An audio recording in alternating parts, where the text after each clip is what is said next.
Je reçois sur ce plateau M. Camille Kabassele Dikangala, qui est le PCA des Anser, M. Georges Sakou de la Banque mondiale, et puis M. Mwanzami Singoma, FEC, le partenaire financier, le patronat et quelqu'un d'opérationnel dans le secteur de l'énergie. Merci d'être là. Tout seigneur, tout honneur, Monsieur le PCA, Anser participe à ce forum sur les infrastructures en République démocratique du Congo. Un pays électrifié à moins de 10%. Qu'est-ce que vous avez à dire? Qu'est-ce qu'on peut attendre de ces forums à travers les grands défis qui vous est lancés et par les chefs de l'État et par la population? Merci, monsieur le journaliste, pour cette question qui est pertinente. Anser est partie prenante dans l'électrification du pays. Au jour d'aujourd'hui, alors que le forum a mis l'accent par rapport à notre panel sur pratiquement une sorte d'évaluation sur les 10 ans de la loi sur l'électricité, et moi je dirais que enfin on peut maintenant avancer. Parce que en réalité, la mise en œuvre opérationnelle n'a commencé qu'avec la finalisation, les derniers nés du cadre institutionnel qui est le gouvernement central, la province. Il fallait que l'autorité de régulation du secteur de l'électricité, ARE, ainsi que l'Agence nationale d'électrification et des services énergétiques en milieu rural et périurbain naissent pour justement que enfin le travail commence. Parce que déjà, la chaîne est complète et maintenant le travail vient de commencer. Voilà pourquoi Anser commence d'abord en tant qu'Anser à dire merci au chef de l'État à qui nous rendons les hommages les plus déférents. Parce qu'au fait, c'est grâce à son avènement, qu'enfin Anser a été opérationnalisé. Parce que déjà, en 2016, Anser était créé, mais n'était pas opérationnel. Donc il fallait que les chefs de l'État soient là pour qu'il soit opérationnel. Nous sommes dans un pays qui a presque 100 000 mégawatts de potentiel, dont plus de 40 basés à Inga, 13e pays détenant 13% des réserves énergétiques mondiales, 9% d'électrification dans le pays.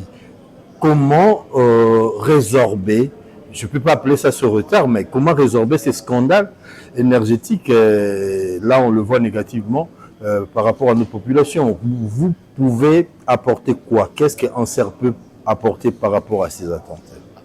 Anser, comme Anser est dans le milieu sensible où les privés n'a pas facilité d'y aller, donc n'est pas intéressé de prime abord, mais Anser, avec ses activités, fait en sorte que les privés s'intéressent à la chose, parce que les privés viennent pour gagner.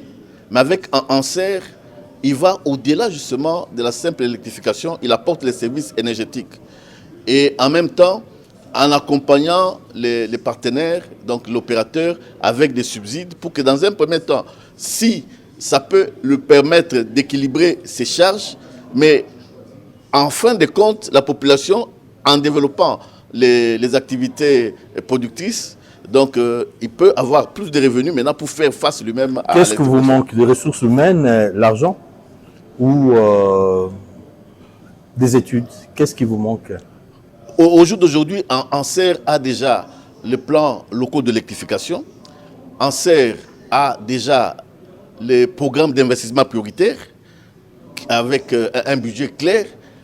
Et déjà, Anser venait d'obtenir justement l'activation d'un premier lot de certains arrêtés pour lui donner les ressources. Parce qu'au jour d'aujourd'hui, dans les 3 ans où la 4e année qu'Anser est en train d'être là, c'est l'État qui prend en charge à 100% son fonctionnement ainsi que les investissements. Monsieur Georges Sakou, la Banque mondiale participe à travers votre personne à ce forum. Comment vous le prenez? Comment vous le considérez? Une opportunité ou ça rentre dans les lots de réflexion de haut niveau, mais qui, des fois, restent lettres mortes. Non, encore une fois, merci de me passer la parole. C'est toujours un grand honneur et un grand plaisir pour le groupe Banque mondiale de participer à de tels événements. Déjà, dans un premier temps, pour avoir une bonne compréhension des difficultés du secteur et à l'occasion aussi réaffirmer auprès de ceux qui ne le savaient pas notre engagement à contribuer modestement à l'accès à l'électricité. Plus de 3 milliards d'enveloppes. Vous êtes à quel niveau? Plus de 3 milliards. Plus de 3 milliards de dollars. Là, quand vous investis au Congo. Investis au Congo. Et là, c'est le groupe Banque mondiale. Mais pour ce qui est spécifiquement de la SFI, la Société financière internationale, c'est-à-dire le bras privé de la Banque mondiale, nous avons pour ambition d'investir au moins dans les 3 prochaines années 1 milliard de dollars dans le secteur des infrastructures en RDC. Et notre définition d'infrastructure comprend l'électricité, notamment les énergies renouvelables, l'hydraulique, le solaire. Ça comprend l'amélioration ou l'accès à des terminaux portuaires, ça comprend les routes et bien entendu, ça comprend l'accès à Internet et le développement urbain, l'économie circulaire, comme on le dit aujourd'hui. On parle de l'accélération du rythme, des études et des non-objections. Washington doit répondre. La bureaucratie de la Banque mondiale n'aide pas beaucoup au décollage de certains projets, notamment dans ce secteur-là, M. Georges. Permettez-moi de dire que cette perception de bureaucratie, elle est vraiment, et elle demeure une perception, parce que dans son engagement à contribuer en RDC, le groupe Banque mondiale a mis ses meilleures ressources au 49 boulevard Tchatchi. Des personnes qui ont fait leurs preuves dans d'autres marchés et qui peuvent apporter cette expérience ici pour innover. Parce que la RDC, c'est le terrain par excellence de l'innovation. Le secteur étant en construction, c'est pas pareil que quand vous investissez en RDC où les choses existent depuis des décennies et on fait leurs preuves. Ici, il faut, comme ils le disent dans le jargon anglo-saxon, think outside the box. Il faut être créatif. Et la banque a fait ce qu'elle pensait juste en mettant ses experts à Gombe pour pouvoir apporter cette créativité. Je prends un exemple, un pays au grand potentiel énergétique, mais électrifié à 9%. Je suis peut-être gentil.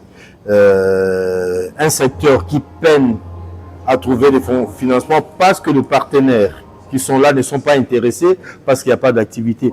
Est-ce que la Banque mondiale, même dans sa branche privée, vous ne pouvez pas appuyer Anser? C'est aussi, je crois, l'objectif de ces forums, mais aussi les attentes du gouvernement congolais par rapport à son peuple. L'avantage justement du groupe Banque mondiale, c'est qu'on a le bras public et le bras privé. Tout à fait. Jusqu'ici, je parle sous le contrôle du PCA. Le bras public de la Banque mondiale a pu venir en aide à Anser, parce que nous comprenons très bien qu'il n'y a pas un secteur privé fort sans une véritable réglementation. Donc, nous travaillons de main en main, et là, dans le secteur privé, nous venons d'investir dans Nourou, dans l'électrification, le small métro, comment se vous dit ça? L'électrification rurale. Rurale, oui.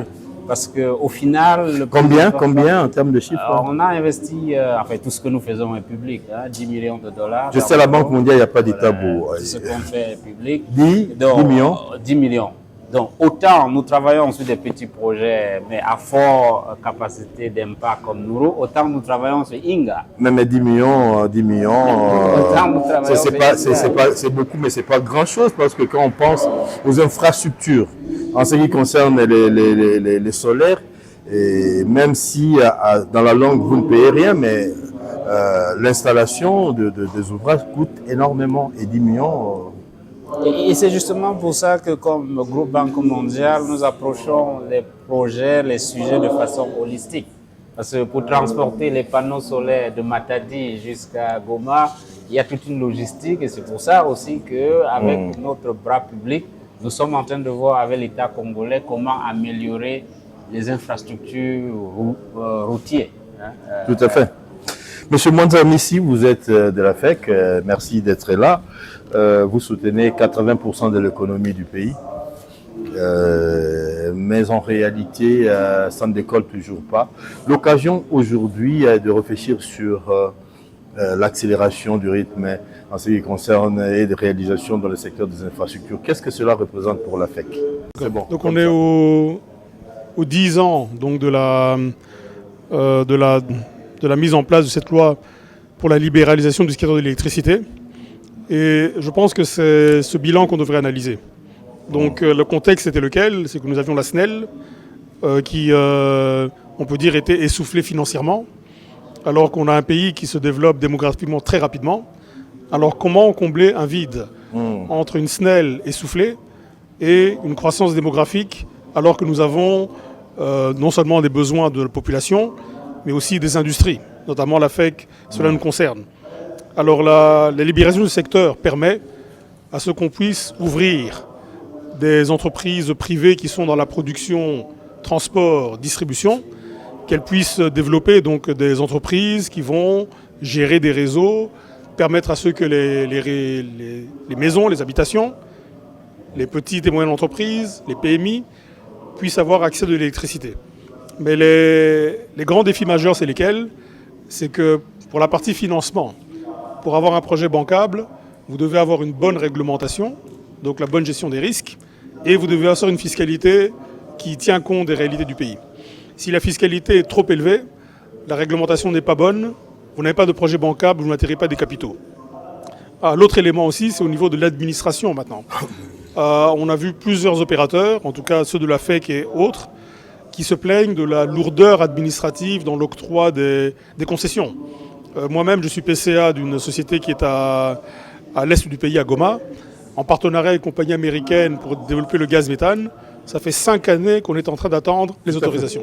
Tout à fait. On a des projets de barrage dans le Kasaï, 3 ans que nous attendons. De l'autre côté, on exploite développe, déjà le exactement. même gaz et chez nous, ça prend traîne. du temps. Ça prend du Donc, il faudra que, bien que la réglementation est une chose importante, mais faciliter ou accélérer l'octroi des concessions pour qu'on puisse avoir des vrais projets qui démarrent. Donc pas simplement avoir des documents et des études, mais après, aucune pierre pour bâtir quoi que ce soit. Une question patronale, comment concilier le profit, la poursuite du profit et la participation au développement? Parce que, est-ce que les deux peuvent se conjuguer vraiment? Parce que vous n'êtes pas la Croix-Rouge, vous n'êtes pas la Caritas, mais encore l'Armée du Salut quand vous venez. Et ça constitue un frein pour des zones, par exemple, où il n'y a pas d'activité économique. Donc, vous n'y allez pas et le développement ne suit pas. Donc, ils n'auront jamais de la lumière parce que il n'y a pas d'opérateurs économiques intéressés à aller là-bas. À un certain moment, les patronats, les entreprises publiques deviennent aussi un frein au développement. Bon, je ne pense pas. Je peux vous donner un cas, par exemple, d'une des compagnies que je représente, qui s'appelle MyHydro. Donc, quand vous regardez la géographie ou l'hydrographie du Congo, en fait, c'est un scandale, parce que partout où vous allez au Congo, vous avez des rivières, des cours d'eau, etc. Les technologies ont évolué. Aujourd'hui, vous n'avez pas besoin d'avoir une chute de 60 mètres pour produire de l'électricité. Les nouvelles turbines fonctionnent simplement sur le flux. Donc même dans des zones où il n'y a pas beaucoup de montagnes, rien qu'avec le cours de l'eau, vous produisez de l'électricité. Donc on a déjà identifié pratiquement 33 sites au niveau du pays, dans toutes les provinces, des lieux de production qui peuvent aller jusqu'à 6 à 7 mégawatts et qui peuvent desservir des centres où habitent 100 000, 50 000 habitants. Donc on ne parle pas ici de cibler simplement les grandes villes, non. Et l'avantage ici, c'est que quand vous regardez le coût des grands projets dont on parlait à l'époque, 200 mégawatts, 400 millions de dollars, etc., avec des lignes de transport énormes, c'est pas ça qui est adapté pour le pays. Ce sont des barrages de type moyenne, décentralisés, avec des réseaux, transport pas très longs, 10-15 km, jusqu'au lieu de consommation. Notre projet a estimé que c'était là que le potentiel se trouvait. On a 33 sites, donc la conciliation entre opportunités et investissement fonctionne aussi même pour les zones rurales et pour les petites villes. Monsieur PCA, l'opérateur, le partenaire financier est là, disposé à accompagner de l'argent mis sur la table, mais est-ce que l'ANSER aujourd'hui a toutes les capacités, je dirais, techniques, humaines, des études faites pour absorber et exiger peut-être plus, parce que le partenaire est encouragé, notamment par votre capacité d'absorption. Je dis dans des conditions convenues avec la banque. Est-ce que nous avons nous avons cette capacité, parce qu'il n'y a jamais eu de développement, sans énergie, sans électricité. Oui, merci beaucoup, merci. C'est vraiment une question pertinente. Je peux vous assurer qu'au jour d'aujourd'hui, la Banque mondiale, nonobstant peut-être cette question des procédures, peut-être qu'il faut relativiser, parce que ça prend quand même beaucoup de temps. Donc, au jour d'aujourd'hui, ANSER a les capacités.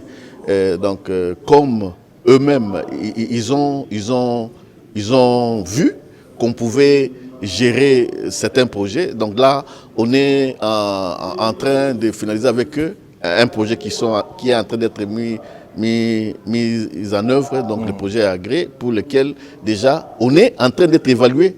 Parce que pour arriver par exemple à être une fiduciaire comme font certains qui manipulent l'argent de la Banque mondiale, comme dans le secteur de l'énergie, l'UCEM, il faut une évaluation préalable. Donc là, ANSER est prête, et déjà même par rapport au fonds des subsides, la Banque mondiale est en tête de liste des partenaires qui veulent accompagner aussi dans ces fonds-là. Donc déjà, ils ont les recrutements des gestionnaires pour nous aider, parce qu'au fait, on est une jeune structure en matière de gestion des fonds. Et donc, on a besoin d'un encadrement. Et cet encadrement-là va nous aider à pouvoir faire les transports de compétences. Même objection ne viendra jamais. Oui, donc on est vraiment en train d'avancer avec eux. Et déjà, c'est les premiers, d'ailleurs, la première structure qui nous a accueillis, parce qu'aussitôt qu'on a été opérationnalisé, ils ont accepté de nous prendre en charge, du moins les bureaux, pendant toute une année. Donc, je crois que c'est un partenaire qui a quand même qui fait un effort, parce que déjà, je vois qu'ils ont sensiblement évolué en mettant une équipe ici. Parce qu'avant aussi, c'était comme d'autres partenaires, que je ne vais pas citer le nom, qui traînaient les pieds. Mais maintenant, la bureaucratie. Mais maintenant, là, parce qu'à partir de Kinshasa, on peut faire beaucoup de choses. Ce qui fait que les délais est quand même écouté. Merci beaucoup, donc, et pour finir aussi, je peux dire qu'en ANSER, on peut compter sur ANSER, parce qu'au jour d'aujourd'hui, avec les efforts du gouvernement, c'est ça aussi pour appuyer la volonté politique y est. On a dans le pipeline des projets qui sont en cours de développement, plus de 50 projets, dont 10 sont déjà finis. Si vous allez à Kamonia, à Chikapa, la centrale solaire est finie. On aimerait y aller avec vous. Quand vous allez à Miabi, on a réhabilité la centrale Movo, et puis on a tiré une ligne 70 kV jusqu'à Miabi. Donc on est vraiment en train de travailler. Et donc merci. Donc je crois qu'on peut compter sur nous. Je m'incline parce qu'ANSER a plaidé pour votre chapelle. Je saisis cette occasion pour renouveler la volonté du groupe Banque mondiale à contribuer modestement au développement des infrastructures auprès de l'État congolais. Communiquer un peu plus, parce que le silence laisse la place à... Merci pour le feedback. Merci pour le feedback. Voilà. Alors, Monsieur Missi, pour terminer, juste un mot.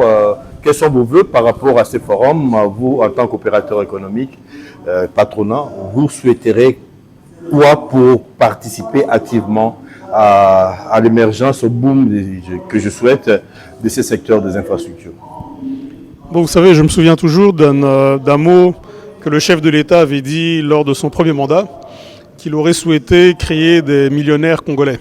C'était un rêve qu'il avait. Vous en êtes un. Alors non, j'aimerais justement parler de cela en disant que si on pouvait, à travers ce cadre réglementaire et la libéralisation du secteur de l'électricité, créer des champions congolais dans le secteur de l'énergie, eh bien, ce sera un pas très important vers, disons, cette stratégie d'avoir un grand Congo.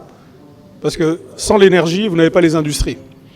Et le contrôle du secteur de l'énergie est stratégique pour un pays. Bien sûr, on aurait souhaité que la SNEL contrôle ce secteur-là, mais je pense qu'on peut suivre un peu la vision du chef de l'État, créer des champions congolais dans le secteur de l'énergie. Ce sera bon pour l'émergence du secteur privé et bon pour l'économie congolaise. On termine avec Monsieur le PCA. Si vous avez un vœu. Je souhaiterais que Anser déjà nous fasse rêver en réalisant des prouesses, mais pour arriver à cet objectif, qu'est-ce qu'il vous faudrait, si vous avez un vœu par rapport à ces forums, mais aussi pour la RDC, pour que le secteur de l'énergie puisse exploser, ça serait lesquels? Le vœu est que tout le monde mette la main à la pâte. Parce que maintenant que le cadre institutionnel est là, donc, et au grand complet, donc depuis l'opérationnalisation des AR et des Anser, que chacun fasse ce qu'il doit faire, ce serait une bonne façon d'aider ce secteur d'aller de l'avant. Par rapport à Anser, donc je vous ai dit que dans les 5 prochaines années, on a un programme d'investissement chiffré à plus ou moins 500 millions et pour lequel les résultats attendus, c'est 30% d'amélioration des taux d'accès à l'électricité. Jean Sekou, Kabasele Dikangala, Mwanza Amissi, Singouma, merci, ça a été un honneur pour nous d'être là et à très vite. C'est nous qui vous remercions.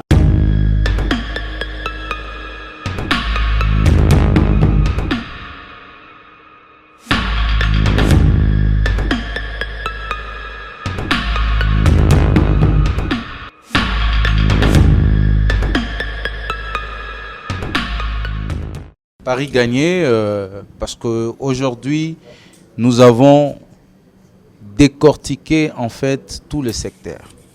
Hier, il était donc question de pouvoir donner les énoncés de grands sujets avec les réflexions au niveau de responsables.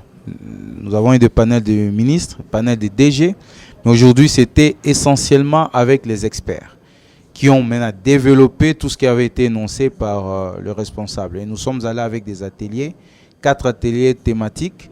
Surtout, nous avons touché sur le routier, l'aérien, l'aéroportuaire, l'aérien, l'atelier sur le portuaire, sur le ferroviaire.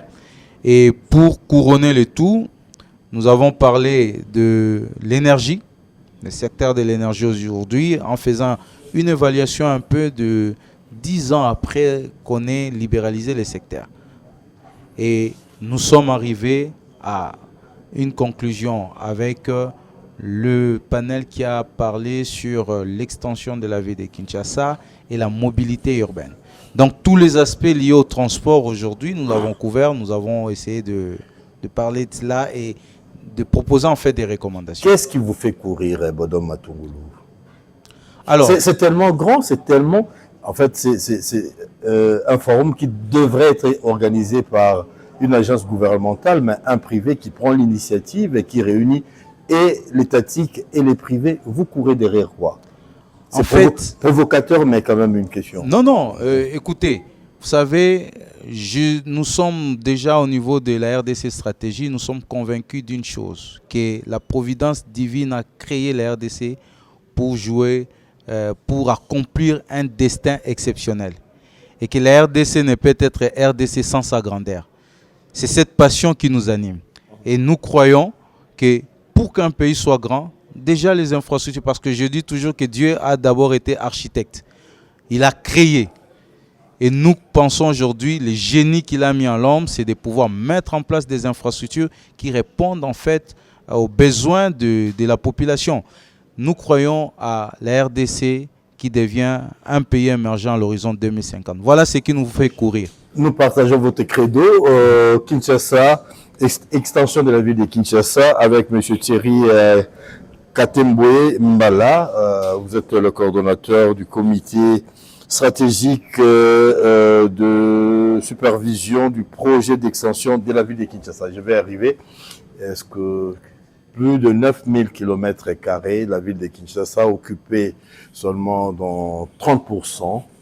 Vous voulez étendre la ville de Kinshasa, dans quel sens et pourquoi? Je vais donner une petite précision en quelques secondes.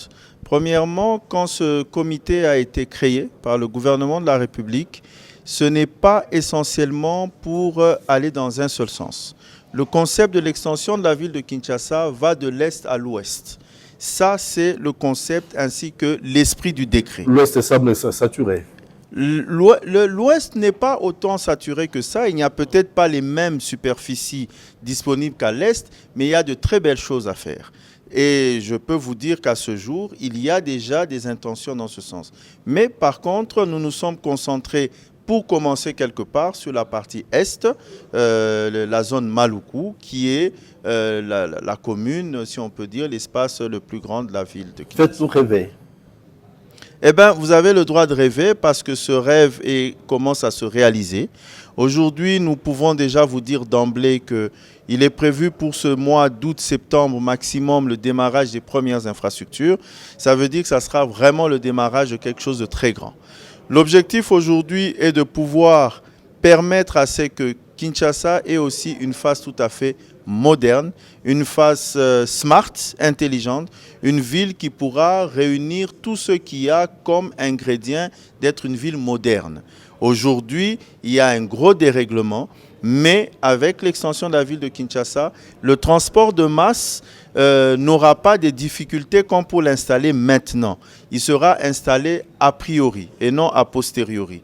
Nous allons y mettre toute une structure d'une ville résiliente, une ville qui vit, pas un dortoir, une ville avec une productivité interne. Monsieur Thierry Katembwe, concrètement, vous commencez où? Par quoi? Des promesses, on en a eu. Il y a eu des études, il y a eu des faits d'annonce, beaucoup. Mais concrètement, parce que là, nous commençons, vous nous donnez à espérer cette fois-ci, mais vous commencez où? Avec quels moyens? Avec qui? Oui, il y a eu beaucoup de promesses, mais il n'y a pas eu plusieurs fois où le gouvernement a pris une décision aussi forte que la création de ce comité, de pouvoir non seulement mettre tout le monde autour d'une table et de léguer à une coordination autant de pouvoir en ayant tous les ministres et les grandes institutions autour. C'est la preuve que là, on a eu le droit de rêver, on a le droit de rêver. Nous commençons par où? À ce stade, nous sommes en train de travailler pour démarrer par un complexe hospitalier. Pourquoi je l'appelle complexe hospitalier? C'est parce que c'est un hôpital avec plusieurs centres, dont un centre d'oncologie, un centre des Grands Brûlés. Ça sera le premier centre d'oncologie. Où exactement? Sur le projet de la nouvelle ville, à Maluku. C'est le premier ouvrage qui va commencer d'ici fin août. C'est le premier centre d'oncologie dans la sous-région. Ça va être là-bas. Pourquoi on commence par l'hôpital? C'est parce que l'année prochaine, nous aurons un pic de travailleurs et il faudrait qu'il y ait déjà des structures par rapport aux normes et au niveau de financement que nous cherchons. Deuxièmement, il y a une première zone industrielle dans la construction pour l'usine du bâtiment pour avoir les matériaux de construction qui va démarrer aussi d'ici fin août. Maluku, c'est 70%, 70% de la ville de Kinshasa. Vous comptez exploiter quel pourcentage, quel espace exactement, tout en sachant qu'il y a des gens qui ont squatté, qui ont pris des titres de propriété. Et vous ne risquerez pas de vous buter à une autre guerre juridique comme Maître Kin avec la problématique d'expropriation. L'étude actuelle, l'identification de sites, nous l'avons faite sur 110 000 hectares, donc si je peux dire 1100 km². Ça, c'est l'identification. Mais le premier concept aujourd'hui est étalé sur 389 km². Oui, Maluku, il y a des habitations, mais quand nous prenons la première phase de l'audit foncier global que nous avons faite pour l'instant, nous nous rendons compte que nous avons 1% en vérité sur les 1100 km² qui sont occupés. Et ces 1%, en vérité, nous avons considéré qu'ils sont marginaux. Nous n'avons pas besoin d'aller nous attaquer à cette population. Ça ne va pas impacter sur le projet. Bien au contraire, ça va être notre première source de ressources humaines. Nous allons les garder, nous allons leur donner du travail.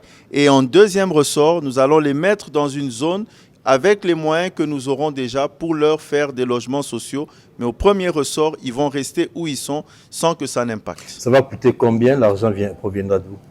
Le montant, il est évolutif. Je vais vous donner un premier montant quand même. L'argent proviendra d'où? L'argent vient de différents partenaires ainsi que de différentes banques de développement qui sont déjà impliquées.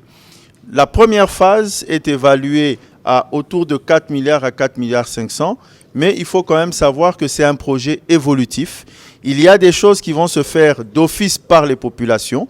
Par exemple, sur des zones où nous allons juste urbaniser et mettre à la disposition des plans et des terrains sur la population. Quand les gens viendront construire, on ne va pas dire que c'est nous qui avons construit, mais on met le cadre pour permettre à la population de s'impliquer et de s'intéresser au projet. Merci. Alors, le forum de Kinshasa sur les infrastructures, qu'est-ce que vous en pensez? Une opportunité pour votre coordination? Une énorme opportunité. Je voulais finir par là. Vous m'avez pris les mots. D'abord, je tiens vraiment à remercier toute l'organisation et particulièrement le président Bodom, parce que je crois que ce genre d'initiative, c'est assez exceptionnel. D'abord, c'est un domaine complexe. Vous savez, les infrastructures, la technique. Avoir autant de monde, j'avoue que je suis assez satisfait de voir le nombre de gens qui sont venus de partout. Ce qui fait que pour nous, c'est une opportunité. Nous avons travaillé durant les premiers mois dans un peu, si je peux dire, dans une forme de discrétion.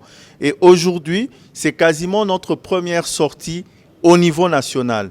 J'ai eu un petit pincement au cœur il y a 2 semaines parce que j'avais voulu que la première sortie soit le forum, mais il y a eu des investisseurs qui ont mis beaucoup de pression institutionnelle pour que j'aille faire la présentation en Belgique.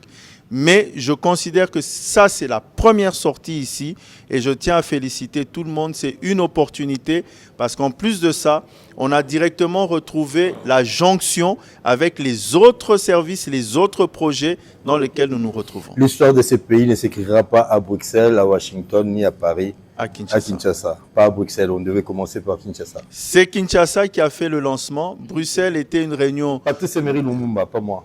Oui, justement. Non, c'est exactement ça. C'est pour dire que nous avons vraiment tenu à ce que aujourd'hui, la première sortie ici au pays, vraiment officielle, présentation en public, soit faite dans ce forum parce que nous croyons dans le leadership et aussi l'intelligence de son président. C'était juste pour vous taquiner, mais nous croyons aussi en vous et à votre capacité de transformer Kinshasa et de nous faire rêver. Merci à vous, monsieur Thierry Katembwe-Mbala. Vous êtes coordonnateur du comité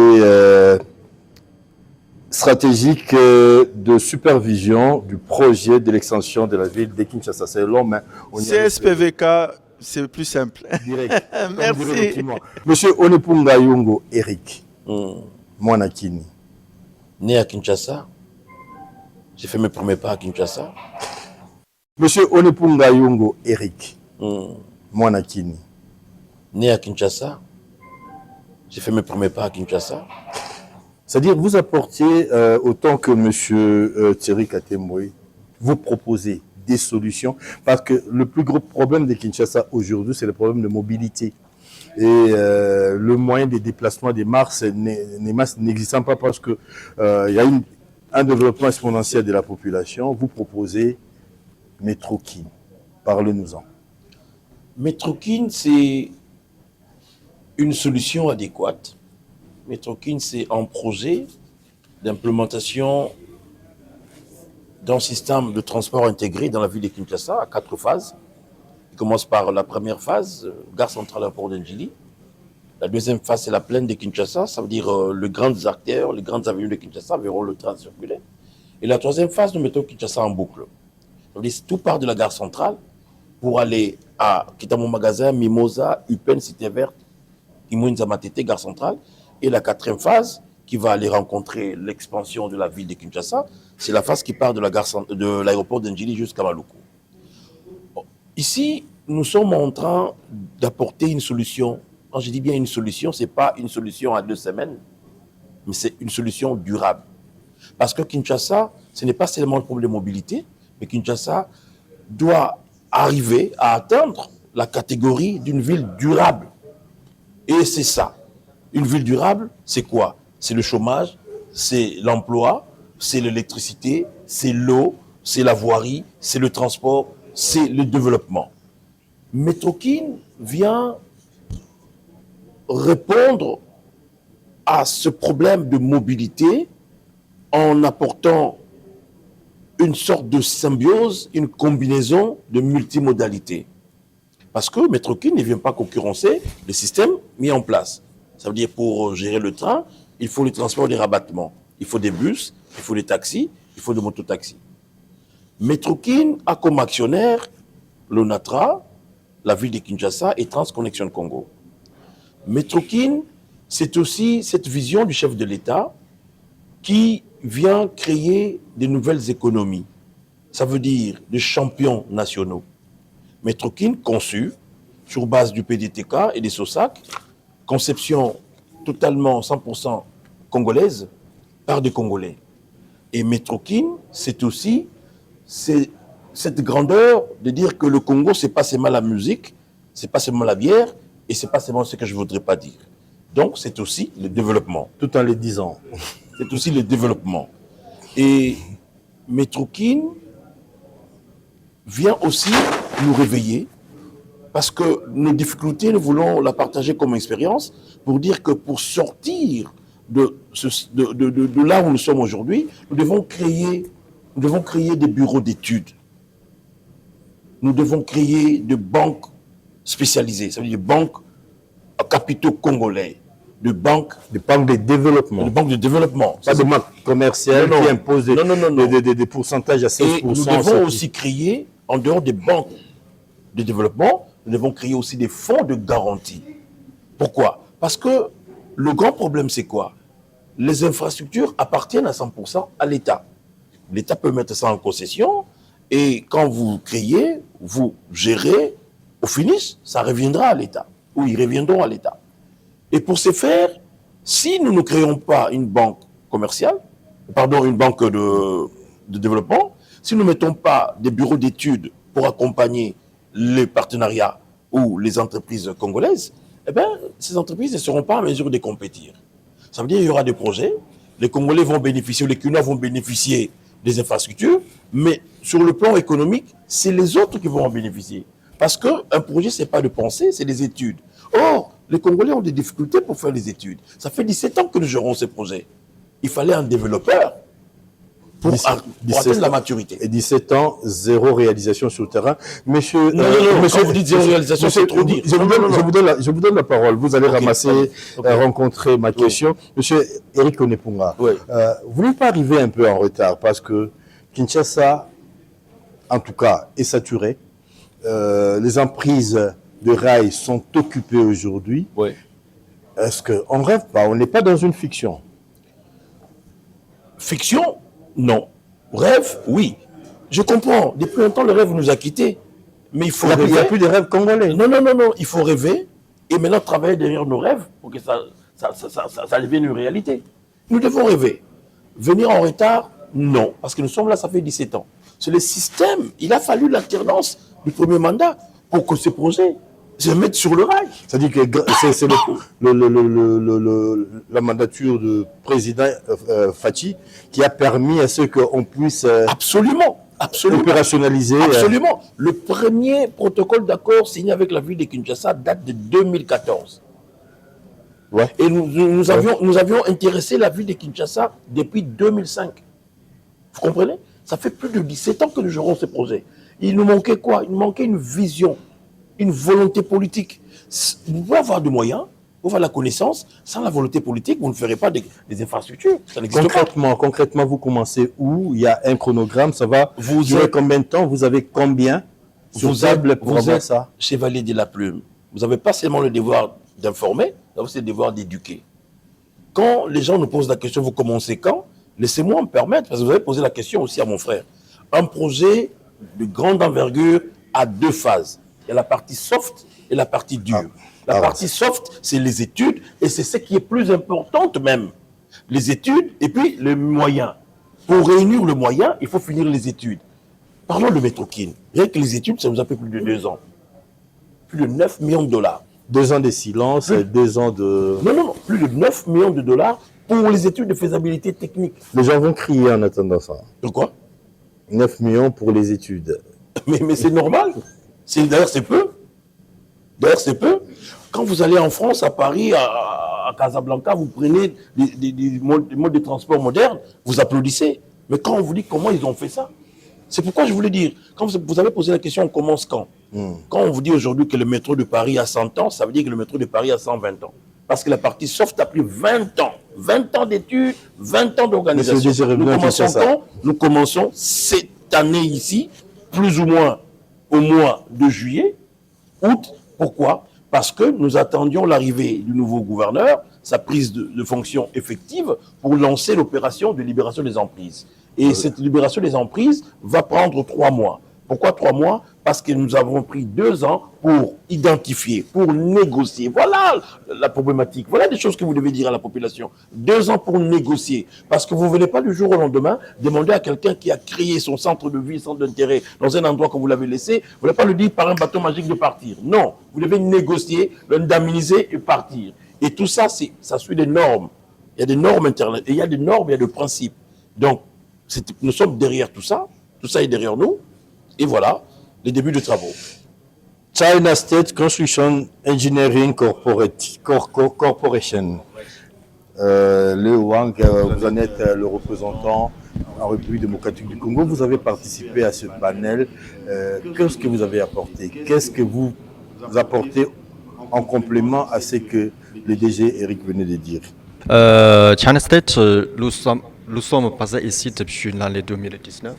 Et à partir de 2019, le chef d'État a proposé, a donné une initiative pour créer une nouvelle ville pour la ville de Kinshasa. Et puis nous serons joués comme un constructeur pour sera chargé la construction des travaux.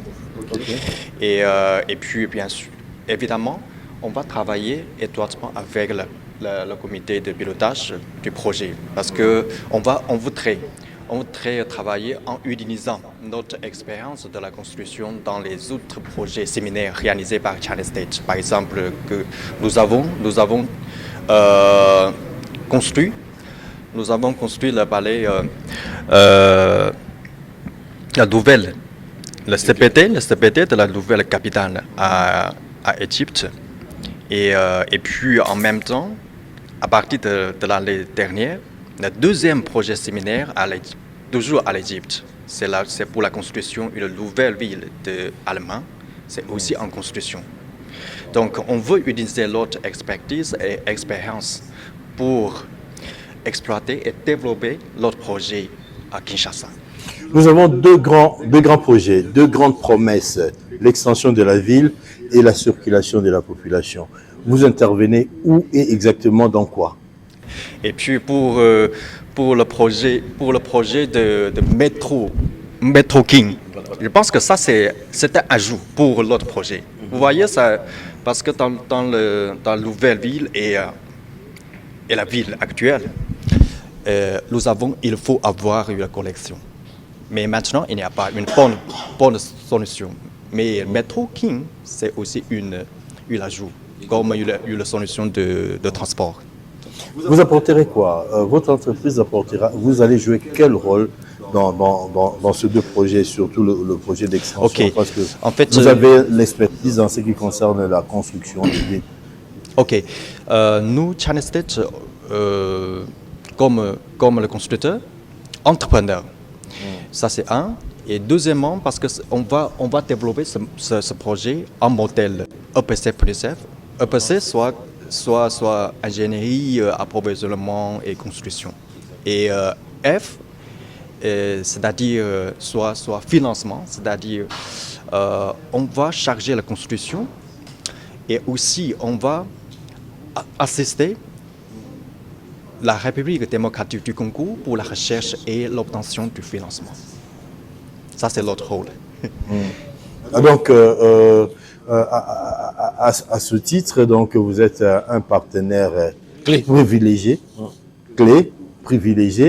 et que vous avez toutes les garanties que votre partenariat ira dans le bon sens, dans le bon chemin. Pour le projet d'extension de la ville de Kinshasa, oui, nous nous sommes toujours en train de discussion la feuille de route, comment pour promouvoir le projet, et nous sommes le partenaire. Oui. Alors, une question pour vous.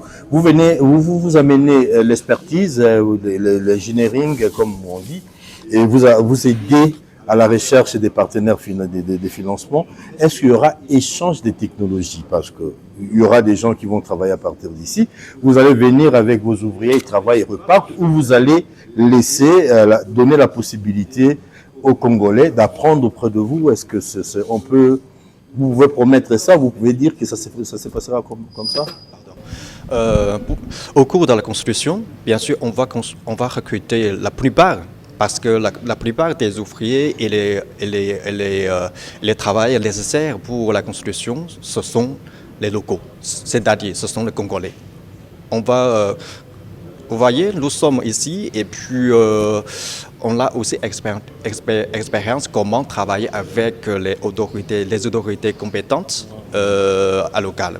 Vous voyez, nous avons fait aussi pas mal de projets en République du Congo. Ça, on a fait aussi la même chose. Plus de 80% des effectifs sont des locaux. Alors, je reviens à vous, M. Thierry Katembwe, pour terminer. Qu'est-ce que ce forum a représenté pour vous? Ce forum a représenté pour moi, d'abord, premièrement, j'avoue un sentiment de fierté de voir un jeune Congolais. Et comme vous l'avez dit tout à l'heure, ce n'est pas une agence gouvernementale, mais pouvoir réunir autant d'acteurs des différents secteurs des infrastructures et de transport, c'est vraiment pas évident. Ça représentait en fait une interpellation de se dire que voilà, on peut le faire. On peut le faire et ça doit être un nouveau point de départ. Ce que j'aurais aimé, c'est vraiment de sentir aussi plus de soutien de la part de la République. Je reconnais qu'on a vu beaucoup d'autorités et de tous les secteurs. Mais voilà, ça représente un nouveau départ. Nous aurons besoin d'organiser un salon incessamment. Et là, je me sens tout à fait confiant de me dire que voilà, c'est faisable. Et dans peu de temps, on va s'inspirer de cette belle expérience pour organiser notre salon avant la fin de l'année. En rapport avec toutes les intelligences qui se sont exprimées, si vous avez un vœu par rapport à la suite, vous souhaiterez quoi? Que les réflexions servent à quoi? Non, le vœu, l'espoir, hein, au-delà, j'espère vraiment que les recommandations qui vont sortir de ce forum pourront être mises sur une feuille de route gouvernementale. Parce qu'on a besoin de ça. Et cette feuille de route gouvernementale ne va faire du mal à personne, bien au contraire, ça va vraiment nous orienter, nous tous, parce que dans le cadre de mon opération, j'ai besoin de tous ces indicateurs fluviaux dont on a parlé, ces indicateurs de train, ces indicateurs d'infrastructure, ces indicateurs d'électricité. Tout ce qui a été dit devra pouvoir être comme une sorte de boussole aussi dans le cadre de ma gestion et je pense pour tout le monde. Monsieur le DG Metrokin, ce forum vous a donné enfin l'occasion de sortir de l'anonymat. Je vous provoque et de vous exprimer. Mais qu'est-ce que vous pensez de ces forums, mais surtout des attentes des Quinoises et des Quinois? Laissez-moi marteler un peu ou confirmer qu'aucun gouvernement au monde ne peut développer son pays seul. Je dirais même pas ne peut développer son pays. Le développement vient de privés. Le privé reste le moteur de développement d'un pays, d'une nation. Et l'État vient pour encadrer en apportant les avantages, en apportant le soutien. Et ce que nous venons de vivre aujourd'hui, ou depuis hier, c'est l'exemple d'un champion national. C'est ça l'époque. C'est l'Afrique qui est en train de créer ses propres champions nationaux. Vous voyez, les années 50, comme j'avais dit dans la salle, 50, 55, 60, c'était les années où on avait besoin des héros nationaux pour aller vers les indépendances, La pour liberté. aller vers la liberté politique, économique, ainsi de suite. Mais maintenant, les deux ont changé. Maintenant, nous parlons du développement. Et le développement ne peut venir que de privé. Parce que la mémoire est visible, mais le discours et les lieux. Or, c'est le privé qui vit au quotidien, qui connaît ce besoin. Et c'est le gouvernement qui donne l'impulsion et le gouvernement donne de l'accompagnement et les privés exécutent. Donc, je serai encore demain, quoique demain nous allons plus intervenir, mais le besoin, le sentiment patriotique veut à ce que nous venons encore demain, nous sortons de ces forums avec un sentiment de satisfaction, de voir qu'il y a l'intelligence, il y a le génie congolais, et de voir que nous ne pouvons pas nous sous-estimer et nous devons nous réunir, nous mettre ensemble pour apporter des solutions face aux problèmes majeurs que nous avons. Les guerres de demain, ça sera les infrastructures. Les guerres de demain, ça sera l'eau, ça sera l'électricité. D'où nous devons nous mettre à la page, nous mettre déjà au travail. Et pour y arriver, il faut que les penseurs se réunissent comme ça. Vraiment, bravo. Et nous remercions les organisateurs. Très bien, monsieur Léo Wang. La deuxième journée tire à sa fin. Demain, ça sera la conclusion. Mais vous, personnellement, et votre entreprise, qu'est-ce que vous pensez de cet espace de discussion, de réflexion? Qu'est-ce que cela vous a inspiré comme réflexion? Ok, tout d'abord, je remercie l'organisateur de m'inviter pour participer à ce forum. Et je crois que le forum, comme une plateforme créer une plateforme pour tout le monde. Vous voyez, nous sommes ingénieurs, constructeurs, et aussi pour tout le monde, tout le personnel, dans le domaine de l'infrastructure. Je pense que c'est une bonne idée. Et c'était bien organisé, le forum? Ah, bien sûr, bien sûr. Tout le monde nous donne le bon service. Merci à Bodom Matungulu qui a pensé à son équipe. Merci à vous tous qui êtes passés, en tout cas 2 séries d'émissions autour de ces forums. Je remercie particulièrement tous les téléspectateurs d'Antena, la chaîne des références qui ont suivi cette émission, et des Congomania, donc la chaîne en ligne. Merci à vous de participer, de cheminer avec nous vers le développement de ce pays. Merci à Bodom et à son équipe RDC Stratégie Think Tank. C'en est fini. Portez-vous bien et surtout à très vite. Pensez toujours Congo. Merci.